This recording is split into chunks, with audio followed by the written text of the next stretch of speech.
ગુજરાતમાં ભાંગ પર પ્રતિબંધ નહીં મુકાય। વિધાનસભામાં ગૃહમાં ભાંગ પર પ્રતિબંધના મુદ્દે નિવેદન આપતા ગૃહમંત્રી પ્રદીપસિંહે જણાવ્યું હતું કે અમે ભાંગ પર પ્રતિબંધ નહીં મૂકીએ। આ મુદ્દો ધાર્મિક લાગણી સાથે જોડાયેલો મુદ્દો છે। કોંગ્રેસ દ્વારા ભાંગ પર પ્રતિબંધ મૂકવાની માંગણી કરાઈ હતી।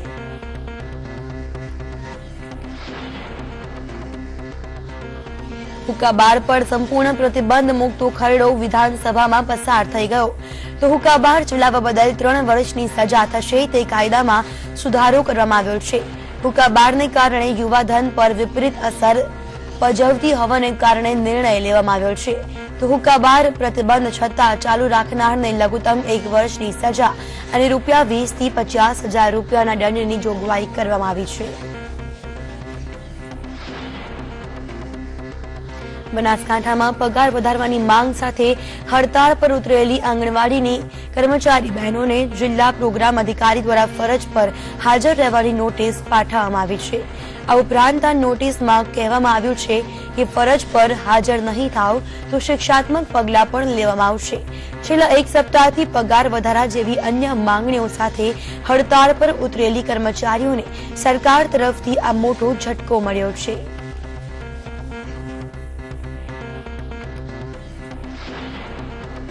વલસાડમાં અબ્રામા ખાતે આવેલી એક કેમિકલ કંપનીમાં આગ લાગવાની ઘટના બની હતી। કેમિકલ કંપનીમાં લાગેલી આગના કારણે અફરાતફરીનો માહોલ સર્જાયો। મળતી માહિતી પ્રમાણે આશા નાઇટ્રેક્સ કેમિકલ કંપનીમાં લાગેલી આગ પર ફાયર ફાઇટરે કાબુ મેળવ્યો હતો।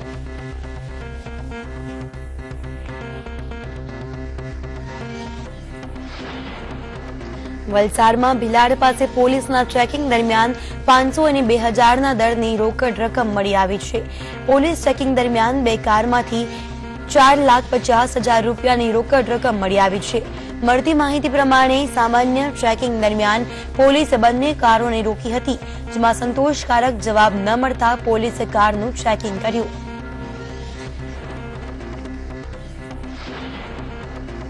અમરેલીના સાવરકુંડલામાં પોલીસ એએસઆઈને લૂંટવામાં આવ્યા છે। મળતી માહિતી પ્રમાણે સાવરકુંડલાના જાબાર નજીક પોલીસ એએસઆઈ મુરજીભાઈને રાત્રે 2 વાગે અજાણ્યા યુવક દ્વારા રસ્તો પૂછવાના બહાને મૂઢમાર મારવામાં આવ્યો હતો। આરોપીઓ મોબાઈલ, રોકડ અને ઘડિયાળ સહિતની વસ્તુઓને લૂંટ ચલાવીને ફરાર થયા હતા।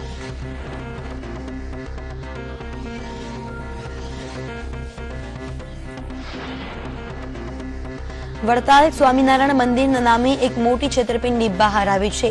સ્વામિનારાયણ મંદિરના સ્વામીઓ માટે મંદિરમાં કાર ભાડે ફેરવવાના નામ પર એક યુવક કુલ 16 કાર લઈને ફરાર થયો છે જેમાં છેતરપિંડીનો ભોગ ખુદ નરોડાના પૂર્વ ડીવાયએસપી પણ બન્યા છે।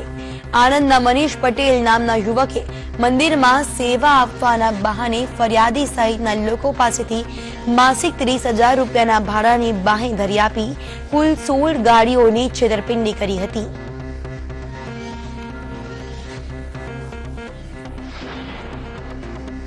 પાલનપુરમાં બોરવેલમાં બાળકી પડી જવા મામલે પીડબ્લ્યુડીની કાર્યવાહી સામે આવી છે તો આ મામલે પીડબ્લ્યુડીને શોકોઝ નોટિસ ફટકારવામાં આવી છે। જિલ્લા કલેક્ટર દ્વારા નોટિસ ફટકારાઈ છે। ઉલ્લેખનીય છે કે ગત 22 ફેબ્રુઆરીના 25 ફૂટ ઊંડી બોરવેલમાં બાળકી પડી ગઈ હતી। તે મામલે બોરવેલ ફરતે સુરક્ષાનો અભાવ હોવાનું જણાતા પીડબ્લ્યુડીને નોટિસ ફટકારાઈ છે।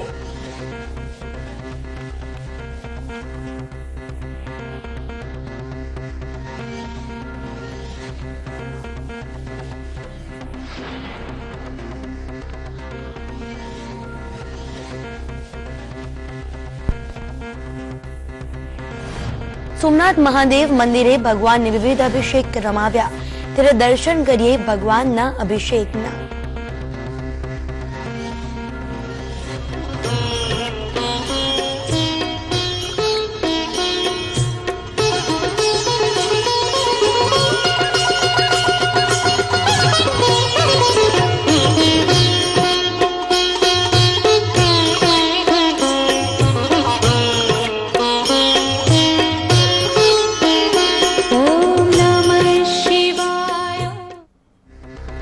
શિવરાત્રીનો મહાપર્વમાં 4 પ્રહરની આરતીનું મહત્વ હોય છે ત્યારે વહેલી સવાર બાદ મધ્યાહન 12 વાગે આરતી થાય છે.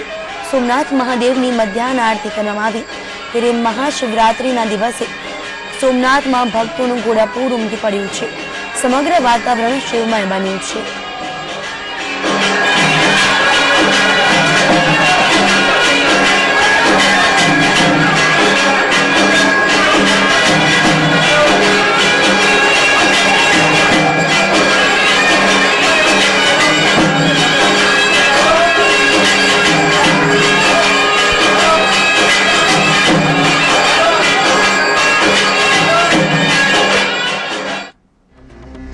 તો અમદાવાદના ચકુડિયા મહાદેવના મંદિરમાં પણ મોટી માત્રામાં ભક્તો ઉમટી પડ્યા છે.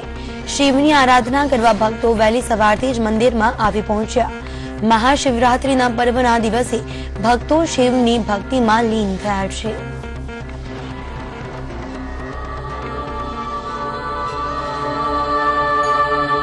લગભગ જન્મ અહીંયાનો છે એટલે લગભગ નાનપણથી જ આવીએ છીએ. આજ 50 વર્ષ થઈ ગયા અમને અહીંયા આવતા આવતા. બરાબર. અને આજે શિવરાત્રી છે એટલે કે આપણે ફરાળ કરીએ. આમ સવારથી અહીંયા મંદિરમાં આવીએ, અભિષેક કરીએ, સક્કરિયા છે, ગાજર વગેરેનો આપણે અહીંયા ચડાવીએ. સમગ્ર દેશ શિવની ભક્તિમાં લીન થયો છે. ભક્તો શિવજીની આરાધના કરી રહ્યા છે. તો અમદાવાદમાં આવેલ બિલેશ્વર મહાદેવના મંદિરે ભક્તોની ભારે ભીડ જોવા મળી. શ્રદ્ધાળુઓ શિવજીની અલગ અલગ રીતે પૂજા અર્ચના કરી ભગવાનની રીઝવવાનો પ્રયત્ન કરી રહ્યા છે.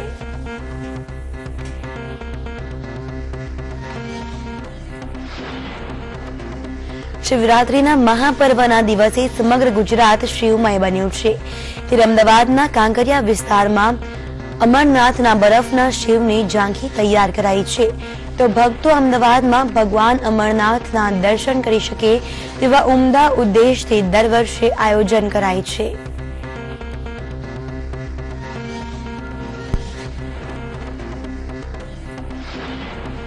શિવરાત્રીના પર્વની વડોદરામાં પણ ઉત્સાહભેર ઉજવણી થઈ રહી છે. શિવાલયોમાં શિવ ભક્તોની ભીડ જામી છે.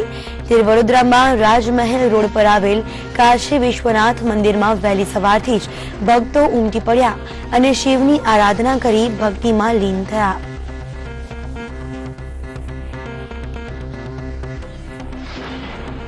આજે મહાશિવરાત્રીનો પર્વ છે ત્યારે દેશભરમાં ભગવાન શિવની પૂજા કરવામાં આવી રહી છે.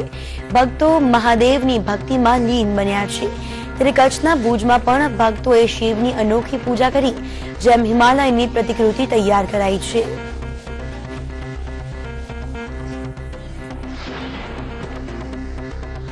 તો કાશી વિશ્વનાથ મંદિર 122 વર્ષ જૂનું મંદિર છે.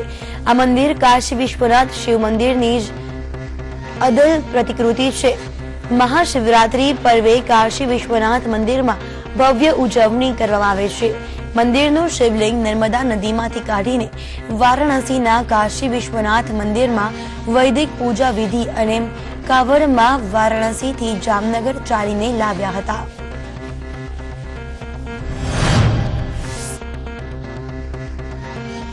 શિવરાત્રીના દિવસે શિવજીનું ખૂબ જ મહત્વ છે.